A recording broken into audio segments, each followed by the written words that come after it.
2 weeks ago, you said Swiss rates are still relatively low at the then level of 1.5%. It wouldn't be a good decision to wait and then have much higher inflation later. But still today you only decided to dial down the speed of your hikes and only raise by 25 basis points instead of by 50, which you did before. Why didn't you hike more? Well, we came to the conclusion that the increase of 25 basis points is better at this moment. Of course, we also clearly indicated that we are not at the end. Most likely there could be more rate hikes necessary in order to bring inflation on a permanent basis below 2%. But we have a kind of a more gradual approach now, and from a risk perspective, it was considered much better now to increase only 25 basis points instead of 50 basis points. So just to clarify, you have kind of gradually shifted strategy. So like where rate hikes, which we've seen between June and now, were like going really big to get inflation down. Now you're just kind of looking at the data and like shifting to a more gradual approach. Do I get this right? Well, it's not the fundamental shift in our strategy. The strategy is still the same. But we opted now for a more gradual approach because inflation is now close to 2%, comes even below 2% during the course of this year, will increase again. But then we thought it is much better to have a more gradual approach at this moment. But we have clearly indicated that more tightening might be necessary in order to bring inflation on a sustainable basis back below 2%. Okay, all right. Yeah. Thank you. We'll get back to inflation later. One question on the financial stability report, which SNB released this morning. In this, you said that the AT1 bonds didn't really work as planned. Can you tell us what kind of changes would you propose to the AT1 bonds? Well, this is still a bit at an early stage. I think we have to go here more into the details. But we saw that this bail-inable debt or the convertible capital did not exactly work out as planned. So the AT1s were not triggered until at the very end. Also, interest payments were also not stopped. And so we have to look really very carefully at how we can make sure that this capital that is reserved for a crisis actually then is also loss absorbing. Okay, and but the exact changes to be made to the instrument, is that something which you would leave to politicians, or is that? No, well, we are now in contact, of course, within Switzerland with all the authorities involved, the Federal Department for Finance and FINMA and the Swiss National Bank, and we will look at that very carefully. There will be a report on the too big to fail question that will go to the Parliament, and then we'll see what are the key proposals in that respect. Okay. Right. Okay, let's come back to the question of inflation. So I want to ask you a question on a scale from 1 to 10. 1 being we are right at the beginning of our fight against inflation, and 10 being the inflation threat is over. Where are we?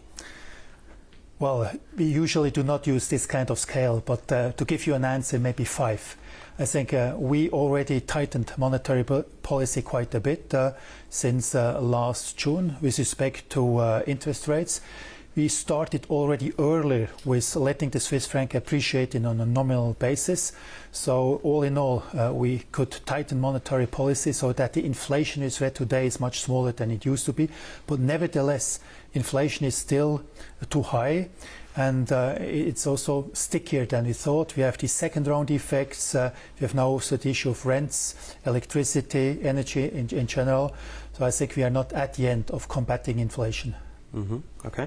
So, but even though you say you're not at the end, it looks like the ECB, the surrounding euro area, might pause their hiking in September.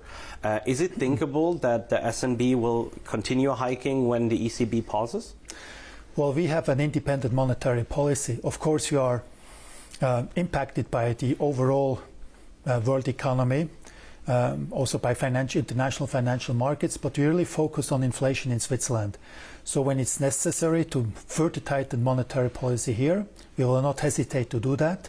Of course, we have the aim to bring inflation down below 2%, and then this is our goal, and we look mainly on our inflationary situation. Is it also a good idea to continue tightening when the ECB stops? Well, I think it's not a question of what the ECB does or does not. It's really where is inflation in Switzerland, and how can we make sure that inflation remains in the range of price stability on a more durable basis. Okay. In the past, you watched the rate differential with the ECB pretty closely. With your decision today to go only by 25 basis points, the rate differential with the ECB increased to 175 basis points. What does that mean? Is the rate differential something which doesn't matter anymore? No, the rate differential can play a role, especially if it has an impact on the exchange rate. The exchange rate again has an impact on inflation, so we take that into account.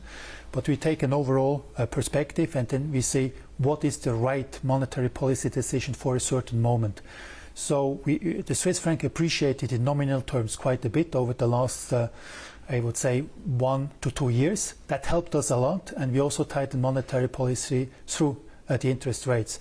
So I think we managed quite well this tightening cycle, and now we have to see how we go from quarter to quarter in order to make sure that inflation then comes on a permanent basis below 2%.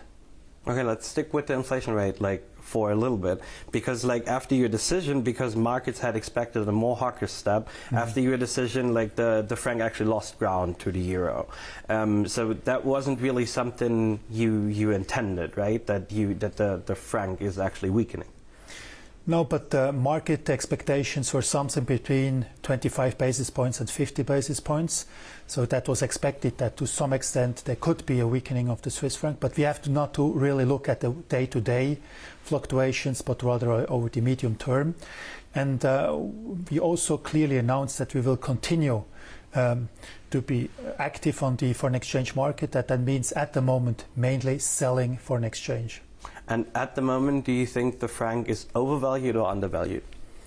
No, at the moment we do not really comment on that, because we did that during a period where the Swiss franc was highly valued or overvalued, and we have to fight this overvaluation. This is not anymore the case, and we said that at the moment we remain active on the foreign exchange market, but the focus is really on selling at this moment. You said the next scheduled decision is in September. We meet again in September, obviously. Do you think there's a risk that we'll see an unscheduled rate decision or rate increase until September? Well, nobody knows exactly what happens over the next weeks and months. But I think the likelihood is probably relatively small, because we can, at the moment, given the inflationary situation, really go from one official meeting to the next, and then take the appropriate decision for the next months. Okay, cool. As a last question, this is something I can't let you go on. You're losing one of your governing board members. Andrea Mechler is leaving, actually next week, because she's leaving by the end of the month.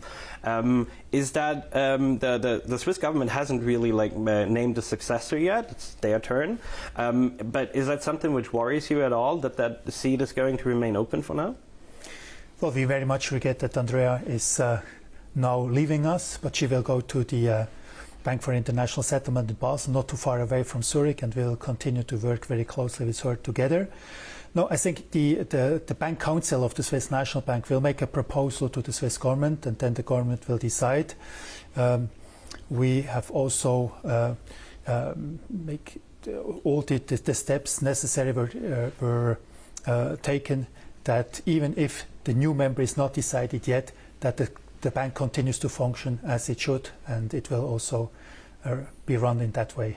Yeah, that makes sense. Okay, just one more question though, on her successor. In the past couple of years ago, we saw criticism of the SNB that there's a lack of opportunities for women here. So what kind of signal would it send if Andrea Mechler was supposed with somebody who's not a woman, meaning with a man? Well, I cannot comment on that, because the Bank Council is making the proposal, and the government will decide. The governing board is here not involved.